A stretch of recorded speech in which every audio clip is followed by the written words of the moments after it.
안녕하세요. 지난 시간에 이제 이어서 진행하도록 하겠습니다. 관심 있음을 적극적으로 내보이면서 그 열정의 대상과 하나가 돼서 마침내 인류라는 종의 섭리를 완성하고 나면 남자의 이제 환상은 사라진다라고 하죠. 그러니까 이제 뭐 성관계를 한다든지 아니면은 출산을 하면 이제 그 다음부터 이제는 여성에게 품었던 환상이 아예 사라진다는 거예요. 그토록 사랑했던 여자는 이제 인생의 끔찍한 동반자가 되어 있는 거죠. 그리고 그 여자 옆에는 아주 이기적으로 변한 남자가 있다. 자, 우리는 매우 이성적이고 탁월한 남자가 분노와 심술에 가득 찬 여자와 커플이 되어 있는 것을 보는데 어떻게 그런 선택을 할 수 있었는가가 이해되지 않으면 이것 또한 설명되지 않는다라고 되어 있죠. 연인들은 일단 살이 포식되고 나면 고통의 삶을 선고받는다. 사랑은 이제 행복을 의미하지 않고 우리 발 앞에서 무너지는 신화적인 양상을 띈다. 그런데 사랑의 결혼이 아니라 이성의 결혼을 할 수도 있다. 육체적인 부분은 부족해도 훨씬 부드러운 관계가 유지될 수 있다. 만일 배우자 중 한쪽이 다른 열정적인 사랑을 만나서 간통의 유혹을 느낀다면 비난할 만한 일은 아니다. 아니 그 반대다. 쇼펜하우어에 따르면 이런 뜻밖의 열정적인 사랑, 즉 간통이겠죠. 인간종의 이로운 일이다. 조금 되게 파격적인 얘기네. 지극히 충성스럽고 도덕적으로 섬세한 정신도 정념의 사랑, 다시 말해서 자연이 준 피할 수 없는 사랑에 빠지면 간통을 피할 수 없다. 그러니까는 사실상 이 사람들을 비난해 봤자 딱히 의미가 없다라고 말을 하는 거죠. 왜냐면은 이거는 불가항력적이라는 거야. 뭐 끌리는데 어떻게 하겠어? 이게 뭐 도덕적으로 그러면 된다 안 된다 뭐 이런 차원에서 막을 수 있는 게 아니라는 거죠, 한마디로. 서로의 품에 안긴 연인들은 피할 수 없는 힘을 느끼기 때문이다. 자연은 이성보다 강하다. 아주 핵심적인 문장이네요, 그죠? 연인들은 이기적이고 개인적인 이해관계, 뭐 평화라던가 물질적 안락, 영광, 명성, 뭐 이해관계를 희생할 준비가 되어 있다라는 거예요. 이 환각 앞에서, 이 콩깍지 앞에서 말이죠. 이야말로 대단한 희생 아닌가? 어마어마한 희생입니다. 그죠? 게다가 자연의 명령에 그렇게 순순히 따르는 자들인데 굳이 비난할 이유가 있나? 라고 물어보는 거죠. 인간의 본능이자 자연의 명령에 따르는 거 가지고 어떻게 비난할 수가 있겠습니까? 중재해보려는 의지도 아무 소용이 없다. 이런 정렬은 지극히 자연스럽다. 정절을 요구하는 사회적 규약에 따라 그들을 단죄할 것인가? 오늘날에 이제 간통죄가 폐지됐죠. 그죠? 이런 사랑은 우리의 규범을 초월한다.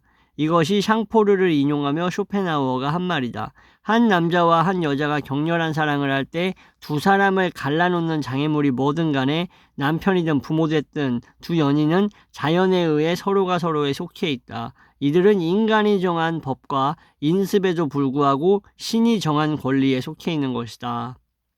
신이 정한 권리라는 것은 자연법이겠죠. 그죠? 사실상. 어떻게 자연법 따위로 막을 수 있겠냐는 거야. 인간의 본능을.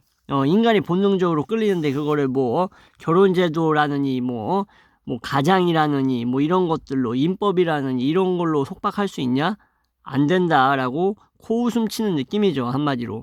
이에 분노하는 자들에게 쇼펜하우어는 신이 간통한 여인을 보호하는 것은 우리 모두가 각자 이런 실수를 범할 수 있거나 이미 범했기 때문이라는 사실을 환기한다.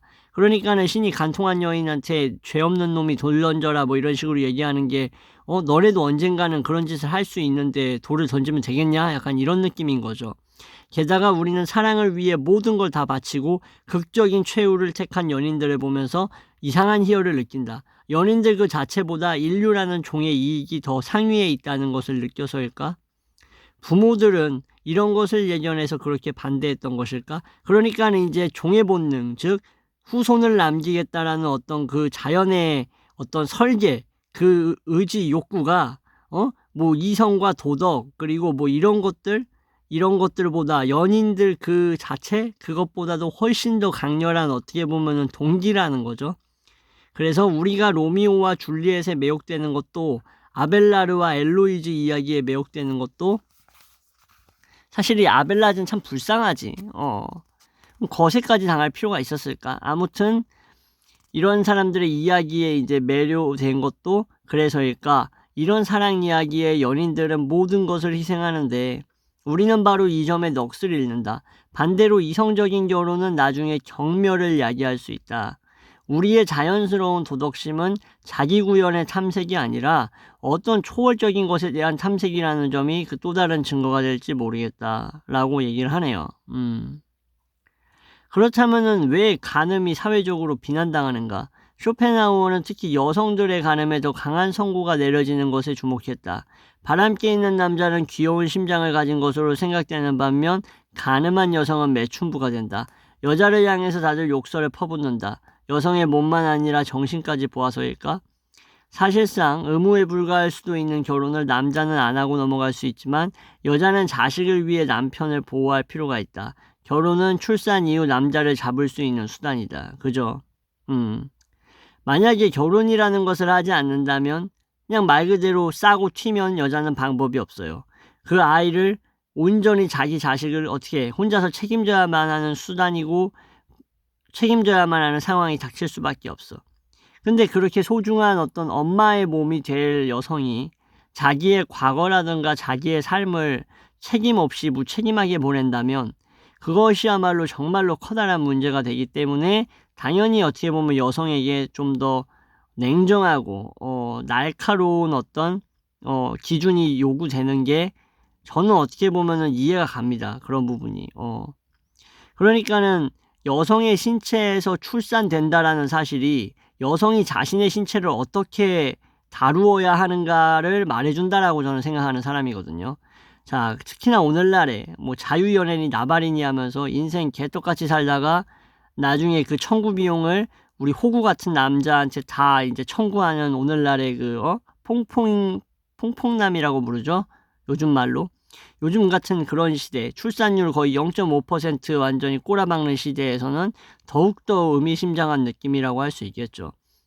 내연관계도 오늘날에는 결혼과 유사한 암묵적 계약으로 정절과 내조, 헌신이 요구되기는 한다. 사랑의 환상이 사라지고 나면 남자는 자신에게 부과된 의무에서 벗어나고 싶을 수 있다. 이 환상이 사라지면은 책임지고 싶지가 않을 수 있잖아. 여자들은 다른 여자들이 결혼관계 이외의 남자들과 서로 육체적 관계를 나누는 것에 별 다른 관심이 없다. 그러니까는 뭐 결혼관계 이외의 남자들과 뭐 여자들이 뭐 몸을 섞든 말든 니년이 섞든 말든 나랑은 상관없다라는 마인드일 수 있다는 거예요. 근데 이렇게 되면은 남자들은 굳이 결혼을 하려고 하지 않을 수 있고 그러면 여자 종족 전체에 해가 올 수 있다. 이거는 맞죠. 그냥 욕구만 채우고 가버리면 여자라는 종족 자체에 엄청난 해가 오긴 하죠. 간통을 금하는 것은 남자들이 이런 내연관계 같은 계약을 하지 않도록 하기 위해서다. 왜냐? 내연관계를 맺게 되면 어떻게 돼요? 출산을 하고 나서 출산을 했는데도 그 아이를 자신의 아이인데도 불구하고 돌보지 않으려고 할 수가 있겠죠. 그러면 여자한테, 여자 종족한테 엄청난 해가 돌아오는 거잖아요. 그죠? 그래야 여자와 아이들이 구원되기 때문이다. 한편 연인들은 모두 반역자다. 종을 영속시키면서 인간 존재를 다가올 세기에도 불행하게 만들기 때문이다. 와, 이게 무슨 말이냐면 여러분들, 결국에는 연인들이 사랑을 해가지고 뭐 아이를 낳거나 신혼으로 가정을 꾸리는 게 인간 존재에 대한 배신자라는 거야. 왜냐면은 새로운 생명을 고통으로 몰아넣는다라는 거예요. 이거는 진짜 흑수저라던가 여러분들 아니면은 저기 뭐 아프리카에 태어난 빈곤국에 태어난 아주 그냥 하층민의 아이들이 자라면서 엄마 아빠한테 가질 수 있는 생각일 수가 있겠네. 이런 부분들은. 그죠? 부모의 쾌락의 대가를 지불해주고 우리는 태어났다. 지난 세대가 저지른 육체의 원죄로 구현된 벌이 바로 우리다. 이 표현은 상당히 센데 의미심장한 표현입니다. 자연은 이렇게 부조리하고 우리도 이렇게 부조리하다. 다음에 살펴보게 될 것은 바로 이런 문제들이다 라고 하면서 한 단락을 마무리하네요. 한 장을.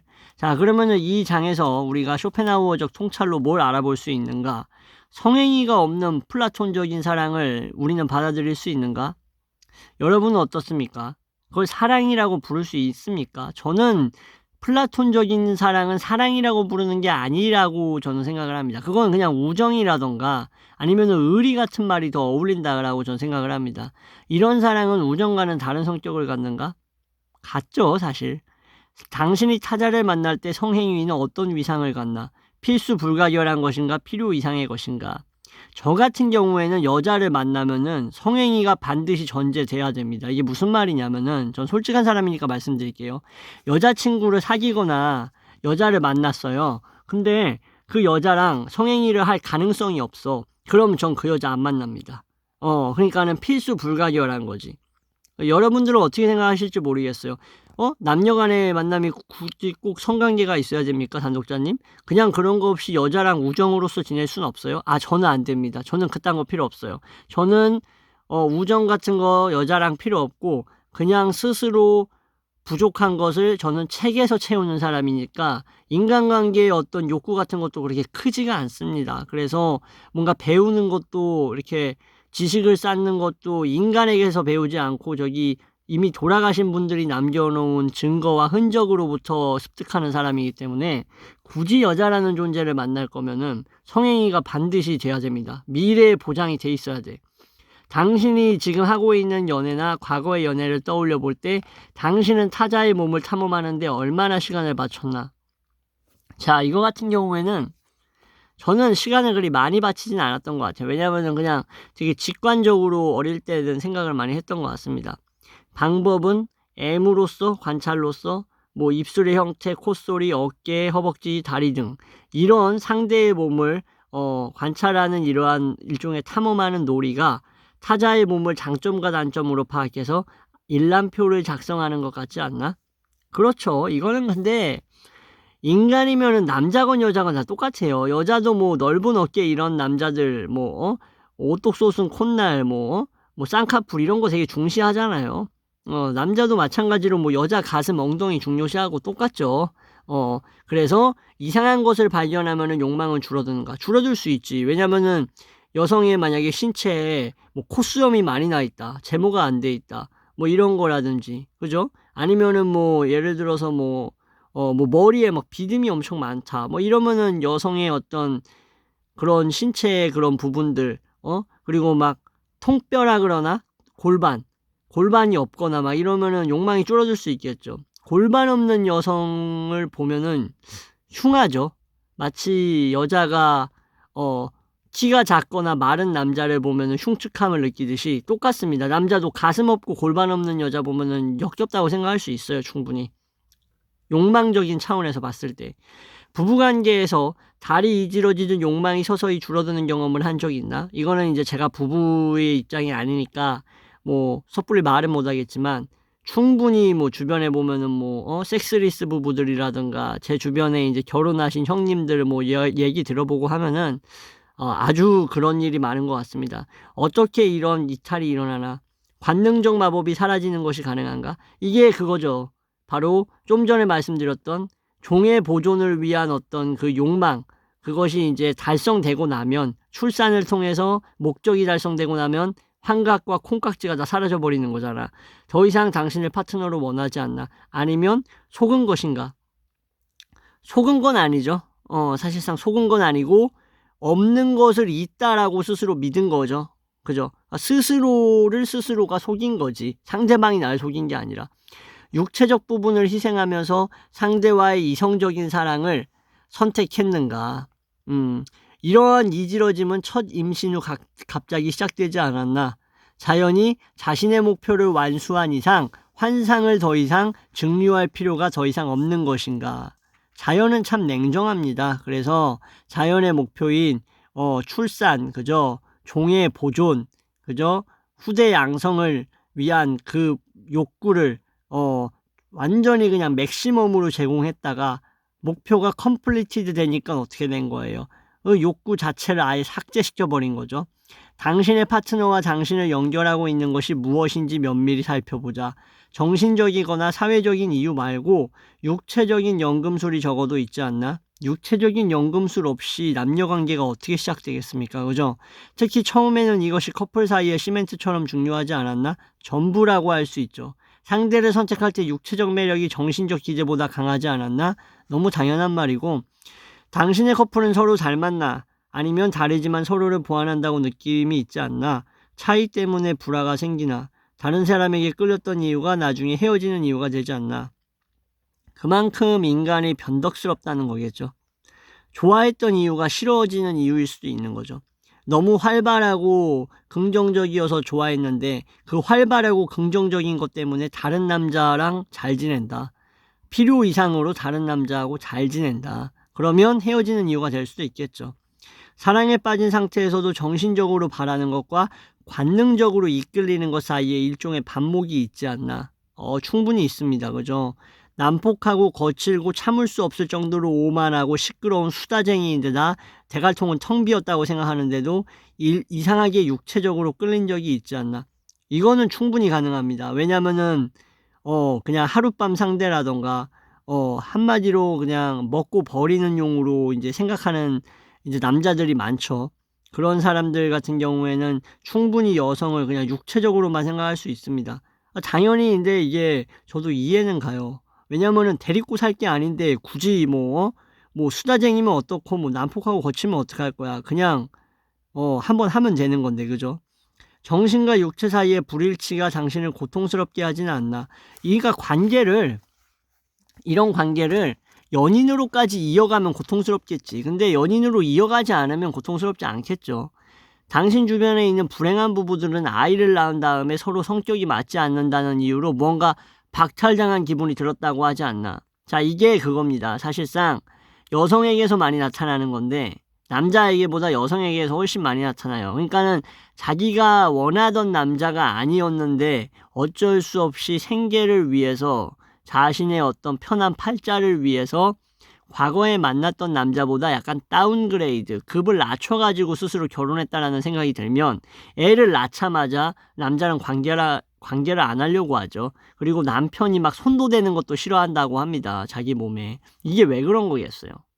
남자에 대한 어떤 육체적이고 어떤 성적 욕망으로 사랑을 해서 결혼한 게 아니라 뭐 때문에 결혼한 거예요? 다른 조건들 때문에 참아가면서 결혼했으니까 더 이상 이제 애를 낳고 했으면 어떻게 돼요? 그리고 이 남자가 돈을 확실히 나한테 벌어다 준다라는 그 확증이 쓰고 실제로 그게 실질적 증거로서 현실에서 구현이 되면 어떻습니까? 더 이상 이제 이 남편이랑 몸 섞을 이유가 없어지는 거겠죠. 그죠? 그러니까는 이제 외도하고 이제 막말로 저기 이제 막 불륜 저지르고 그러는 거 아니겠어요. 그죠? 쇼펜하우어가 말한 것처럼 자연의 계략에 희생당한 거라고 생각하는가? 맞죠, 사실. 근데 그렇게 설계되어 있는 걸 어떻게 하겠습니까? 인간의 본능이고 인간뿐만 아니라 동물 자체가, 그죠? 동물 자체가 탄생하고 이어가고 쇠퇴하고 소멸했지만 다시 후손을 남기고 다시 또 그들의 유전자를 이어받은 어떤 그런 존재들이 지속되는 이유가 바로 그런 부분인데, 이런 부분이 있기 때문에 가능한 건데 희생당해도 어쩔 수 없이 또 희생당하고자 하잖아요. 다음 세대가 또 다음 세대가. 자, 이렇게 해서 이제 사랑에 대한 부분은 마무리하도록 하겠습니다. 쭉 보시니까 여러분들 어떤 생각이 드세요? 좀 냉정하고 잔인하고 좀 소름 끼치기도 하고 그죠? 하지만 누구나 다 생각할 수 있는 공통된 어떤 그런 생각, 그런 것들이 하나가 떠오를 겁니다. 그건 바로 뭘까요? 사실을 말하고 있구나라는 겁니다. 그죠? 그거에 대해서는 지금 저와 영상을 보시면서 같이 이렇게 책을 읽어 나가시는 분들이 한 분도 빠짐없이 공감할 수 있는 내용이 아닐까. 이것은 사실이다라는 점입니다. 그죠? 네, 이렇게 해서 오늘 영상 마무리하도록 하겠고요. 다음 시간에는 이제 다른 주제로 이어서 진행하도록 하겠습니다. 시청해 주셔서 감사합니다.